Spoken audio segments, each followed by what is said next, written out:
This is a review for the Keurig K single-serve coffee maker that can brew hot and cold.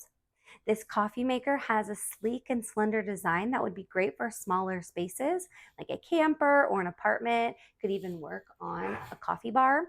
It has the water compartment in the back that has a max fill line that is easy to snap onto the back and refill the top. It also has compartments that easily come off and make it easy to clean. And then it has your brewing options on the side.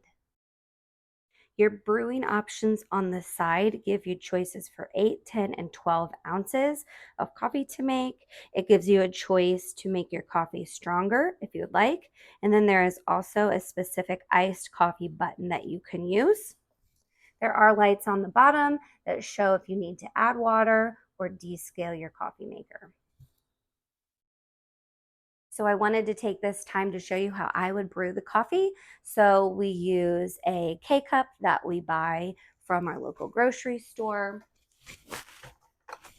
It has the point on here where you just snap it down and it will puncture the coffee pod. Then you'll see the lights on the side show you that it's ready to brew. So you can choose your ounces and then it will brew the coffee.